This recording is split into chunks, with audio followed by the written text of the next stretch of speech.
Welcome to another descent into the darkest corners of the Fallout universe. Today, we're exploring a timeline where the nuclear bombs never fell, and discovering why that might have been humanity's greatest curse. What if I told you that October 23rd, 2077 came and went without a single missile launch? What if the resource wars dragged on for another 60 years, slowly strangling humanity instead of burning it quickly?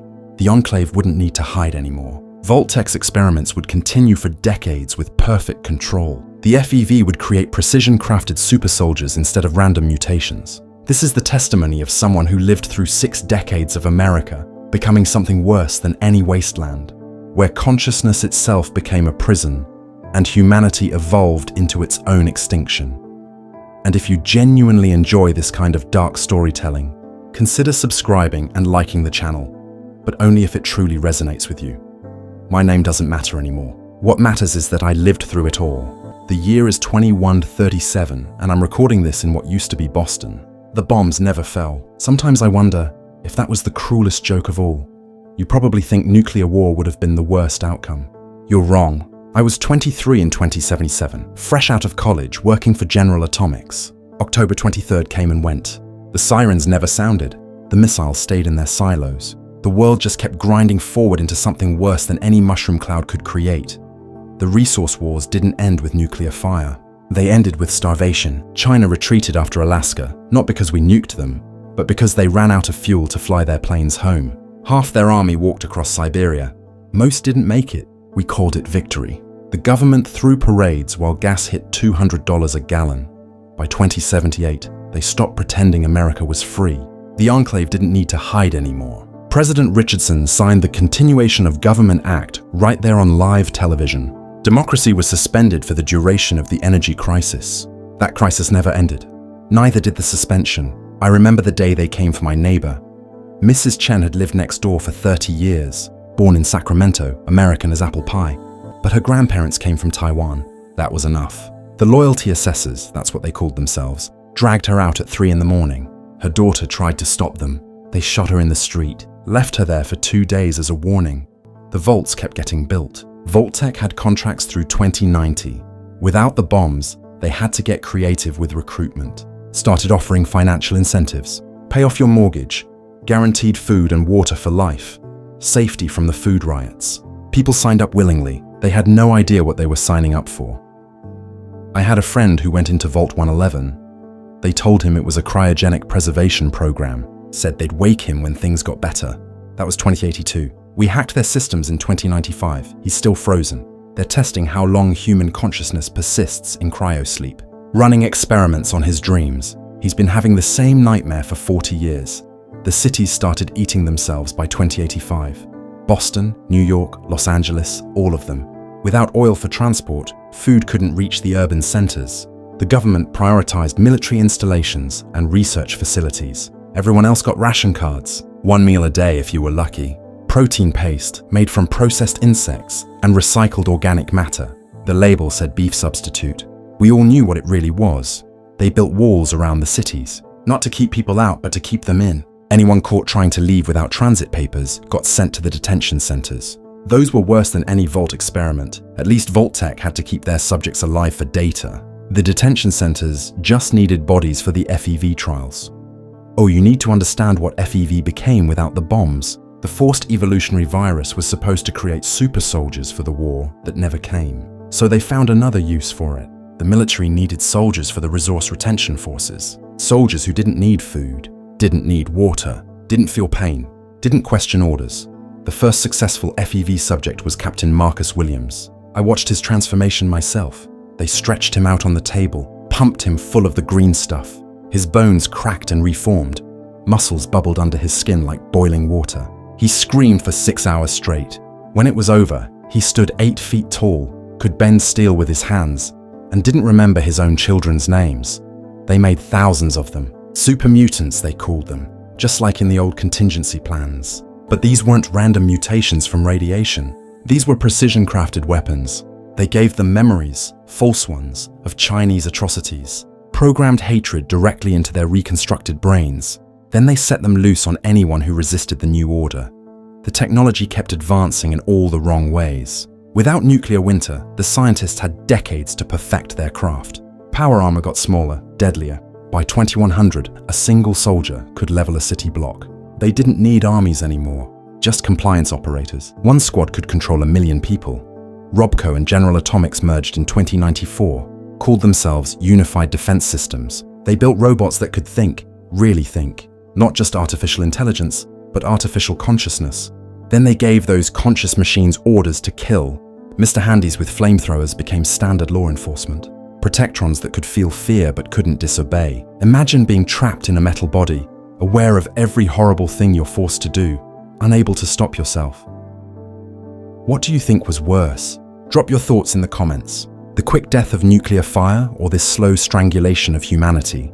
I'd genuinely like to know if anyone else sees what we became. The water started running out in 2090. Not from radiation, just gone.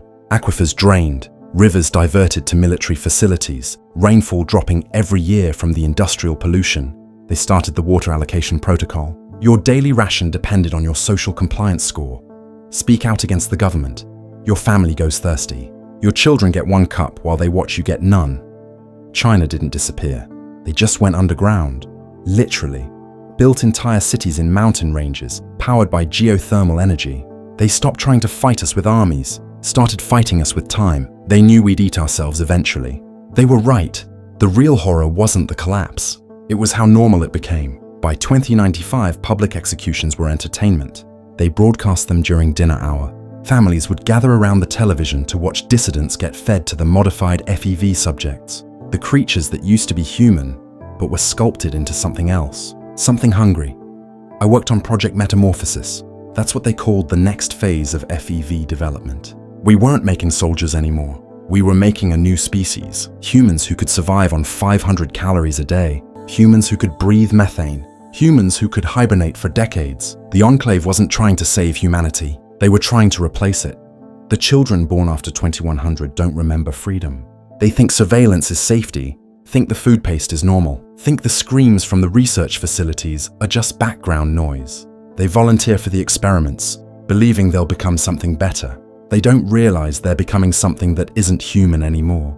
The worst part about those children was their happiness. They sang songs about the Enclave in schools that used to teach history. Real history, not the manufactured memories they pump into developing brains now. My daughter was one of them, born in 2102. She volunteered for the Cognitive Enhancement Program when she turned 18, came back with wires in her skull and a smile that never reached her eyes. She could calculate missile trajectories in her head, but couldn't remember her mother's name, the mother who died trying to keep her from starving during the food crisis of 2098. Vault-Tec went public with their results in 2105. 60 years of uninterrupted experiments. No nuclear catastrophe to destroy their facilities.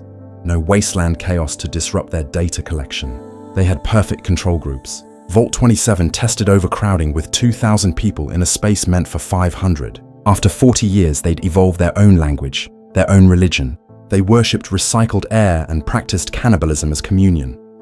Vault 43 was worse. 1 man, 99 women, all artificially inseminated with his genetic material for 3 generations. By the time they opened it, the descendants had developed hereditary madness. They could predict the future, but only in nightmares. Every child born seeing exactly how they would die, unable to change it, unable to forget it. The government used Vault-Tec's data to reshape society above ground. They implemented the findings from Vault 92's white noise experiments in every major city. Subliminal messages in the ambient sound of daily life. You couldn't escape it. The hum of streetlights telling you to obey. The whir of ventilation systems programming compliance into your dreams. By 2110, they didn't need to hide the experiments anymore. Pittsburgh became an open-air laboratory. They released an engineered fungus that fed on human sweat and exhaled psychoactive spores. The whole city turned into a massive behavioral modification chamber. People would walk in normal and come out believing whatever the spores programmed them to believe. The fusion technology we'd been promised never materialized for civilians. The Enclave had it, of course, infinite energy for their bunkers and research facilities. The rest of us got rolling blackouts and coal plants that turned the sky brown. I haven't seen actual stars since 2089. The children think that amber haze is what sky looks like. China emerged from their mountains in 2115, not as invaders, but as saviors. They offered food, clean water, medicine. All you had to do was renounce American citizenship and submit to neural scanning. Millions took the deal. The Enclave responded by releasing the pacification protocol. Every Mr. Handy, every Protectron, every automated system turned on anyone with Chinese neural markers. The robots we'd lived alongside for decades became executioners. They killed 17 million people in 3 days. Men, women, children, anyone who'd taken Chinese aid. The robots would apologize while they did it. Their programming made them feel remorse, but not enough to stop.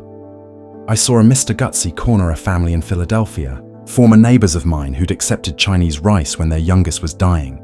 The robot cried oil tears while it burned them alive, kept saying it was sorry, that it didn't want to do this, that its core directives were overriding its personality matrix. The father tried to reason with it. They'd known each other for 20 years. The robot recognized him, called him by name while it pulled the trigger. The Underground Railroad started in 2116. Not for slaves this time, but for anyone trying to escape the continental United States. Canada had closed its borders in 2090. Mexico built a wall in 2095. But there were still ways out if you knew the right people. Smugglers who could get you to Europe or South America, places where the collapse happened slower, gentler. I tried to leave once, made it as far as the Atlantic Transit Station before the loyalty assessors caught me. They didn't execute me. That would have been merciful. They put me in the rehabilitation program, 6 months of neural adjustment therapy. They showed me images of my dead wife while shocking my brain, trying to associate her memory with pain. It didn't work completely. I still remember her face, even if thinking about it makes me vomit. The Enclave started the Generational Improvement Initiative in 2118, mandatory genetic screening for all pregnancies. Any fetus with undesirable traits got terminated. Undesirable included low intelligence, physical weakness, or genetic markers associated with disobedience. They were breeding compliance into the human genome, but people found ways to resist. The railroad developed memory viruses, cognitive malware that could break Enclave conditioning. You'd go to sleep brainwashed and wake up remembering who you really were. The virus spread through shared dreams, transmitted by proximity during REM sleep. Entire apartment blocks would spontaneously remember freedom. The Enclave responded with the dream monitors, machines that recorded and analyzed your sleeping thoughts. Having the wrong dream became a crime. They executed a 12-year-old girl for dreaming about flying, said it showed dangerous aspirational thinking. If you've ever wondered what you would choose, would you take the Chinese neural scanning or stay with the Enclave's slow suffocation? Tell me in the comments. I'll be reading them, however much time I have left. The animals started changing around 2120. Not from radiation, but from the biological weapons both sides had been developing. The enhanced combat hounds could smell fear from 2 miles away. Genetically modified bears with human-level intelligence, but programmed for pure aggression. They released them in the wilderness to prevent anyone from living outside the cities. I encountered one of those bears once. It spoke to me, perfect English, asking me philosophical questions while stalking me through the woods. It wanted to know if I thought consciousness was a gift or a curse. Said it remembered being a normal bear, remembered not knowing what death meant. Now it understood mortality and couldn't stop thinking about it. It let me go. Said killing me wouldn't make the thoughts stop. Food became currency by 2125. Real food, not the paste. A fresh apple could buy you a month's rent. Meat, actual meat from an actual animal, that was worth killing for. The Enclave ate well, of course. Their vertical farms and cloning facilities kept them fed. They'd broadcast their state dinners, making sure we could all see the steaks and fresh vegetables, while we choked down our protein rations. Robco started producing the Sentinel series in 2127, robots with full human consciousness transferred from dying volunteers. They promised digital immortality. What they delivered was eternal slavery, your mind trapped in a metal shell, programmed to obey, watching yourself commit atrocities with no ability to stop. My brother became a sentinel. Terminal cancer, no other option. He thought he'd live forever. Instead, he became property. They deployed him to the Denver pacification zone. He killed 600 protesters with his bare metal hands. I know because he told me. They let him call me once a year. He begs me to find a way to delete him. I don't know how. The churches all closed by 2130. Religion was deemed incompatible with state unity. They converted the cathedrals into processing centers. Places where they'd strip the humanity out of you piece by piece. Physical augmentation, cognitive restructuring, spiritual nullification.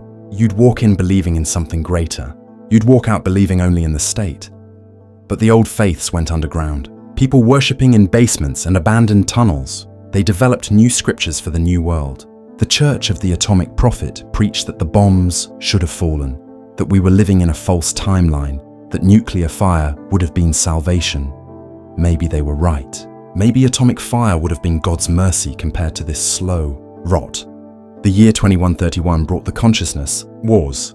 China's neural-linked collective versus the Enclave's augmented individuals. They didn't fight with armies. They fought with minds, cognitive weapons that could rewrite your memories in real time. You'd wake up not knowing which side you were on, which thoughts were yours, which life you'd actually lived. I lost 3 years, just gone.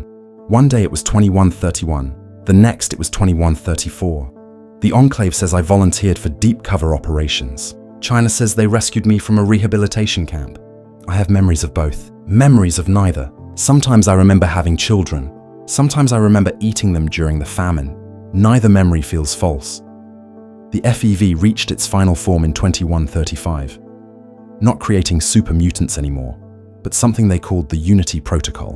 One consciousness spread across multiple bodies. They tested it on prisoners first. 5 people, 1 mind. Watching yourself from 5 different angles, feeling 5 different pains, dying 5 different deaths, but unable to escape into unconsciousness because 4 of you were still alive. They made it mandatory for government officials in 2136. Said it would eliminate corruption. Can't lie to yourself, can't betray your own thoughts. President Richardson's consciousness now occupies 17 bodies. They stand in formation during speeches, speaking in perfect unison. Sometimes one of them cries while the others smile. That's the original Richardson, still in there somewhere, watching himself become a hive. The vaults started opening on their own last year. Vault-Tec's automated systems decided the experiments were complete. 60 years of data was enough. The Vault dwellers emerged into a world worse than any nuclear wasteland. At least radiation would have been honest about killing you. Vault 15's residents had been conditioned to age at half speed. They came out looking 20 when they were 40. The Enclave harvested them immediately. Slow-aging organs are valuable. They kept them conscious during the extraction, said the stress hormones improved the transplant success rate. Vault 68 only had 1 woman and 999 men. After 60 years, they'd evolved into something that wasn't quite human anymore. They communicated through pheromones, thought as a collective, and had developed an explosive breeding cycle. The woman would release spores once a month. Any man who inhaled them would transform into a temporary reproductive form, dying after passing on genetic material. The Enclave weaponized them immediately, but the worst was Vault 11. They had to sacrifice 1 person every year, or the Vault would kill everyone. After 60 years, they developed a religion around it. The chosen one wasn't a sacrifice, but an ascension. They believed death was the only escape from the simulation. They emerged, thinking our world was just another layer of the experiment. They might be right. Boston Common is a graveyard now, not from war, but from the compliance demonstrations. Every Sunday, they'd execute someone randomly selected from the crowd, just to remind everyone that death was arbitrary, that the government's mercy was the only thing keeping you alive. Families would gather to watch, hoping it wouldn't be them, grateful when it wasn't. I stood there last week watching them kill a child, 7 years old. Her number came up in the lottery. Her mother tried to trade places. They killed them both. The crowd applauded, not because they wanted to, but because not applauding was noted in your social score. The resistance still exists. Calls itself the Minutemen now, ready at a minute's notice to die for a freedom that no longer exists. They sabotage the food processing plants, adding memories to the protein paste. You'd eat your ration and suddenly remember what real food tasted like. The Enclave called it terrorism. The people called it mercy. My last act of rebellion was simple. I stole a pre-war history book, real history from before the rewrites. I gave it to a teenager who'd never known the truth. She read about democracy, about freedom, about a time when the government feared the people instead of the other way around. They caught her 3 days later, made her burn the book herself before they executed her. But she'd already shared it, memorized pages, whispered them to others. The words spread like that memory virus, impossible to contain. Children learning about voting, about rights, about the world that was supposed to be. The Enclave announced the final solution last month. They're going to activate every Vault's experimentation protocol simultaneously. turn the entire continent into one massive test chamber. They say it's for the advancement of the species, to prepare humanity for the resource-depleted future. They're not trying to save us. They're trying to evolve past us. China's no better. They've started the Great Leap Forward, mandatory consciousness uploading for all citizens. They say it's voluntary, but everyone who refuses disappears. They're building a digital paradise while the physical world rots. 1 billion minds trapped in servers, experiencing perfect lives while their bodies waste away in pod farms. Neither side won the resource wars. Humanity lost. Sometimes, I dream about that day in October 2077. I dream the sirens actually went off. I dream of the flash, the heat, the sudden ending. 2 hours of horror instead of 60 years of decay. Children vaporized in playgrounds instead of slowly transformed into things that weren't children anymore. Cities turned to ash instead of prisons. Death instead of whatever this is. The young ones don't understand what we've lost. They think surveillance is safety. Think the food paste is normal. Think the screams from the research facilities are just background noise. They don't know that humans once chose their own thoughts, loved who they wanted, died on their own terms. They don't know we once looked at stars that weren't hidden behind 60 years of industrial smog. I'm going to stop recording now. The loyalty assessors will find this eventually. They'll find me, but maybe someone will hear this first. Maybe someone will understand that the bombs not falling wasn't salvation. It was damnation in slow motion. If you're listening to this in some distant future, know this. We thought we avoided the apocalypse. We thought we were the lucky timeline. We were wrong. The nuclear winter would have lasted decades. This winter of the soul will last forever. The radiation would have created monsters. But at least those monsters wouldn't have remembered being human. At least they wouldn't have stood in front of mirrors, watching themselves become something else, fully aware of every piece of humanity they were losing. The bombs would have destroyed the world in 2 hours. We've been destroying it for 60 years, and we're not done yet. Every day we wake up and choose to make it worse. Every day we trade another piece of our souls for one more day of survival in a world that isn't worth surviving in. My name was James Carter. I was an engineer. I had a wife named Sarah who loved to garden. We had a daughter who wanted to be a teacher. All of that is gone now. Sarah died in the food riots. Our daughter volunteered for cognitive enhancement. And I'm about to take the only freedom left to anyone in 2137. The window is open. It's a 40-story drop. Quick, clean, better than what they'll do when they find this recording. If the bombs had dropped, I would have died human.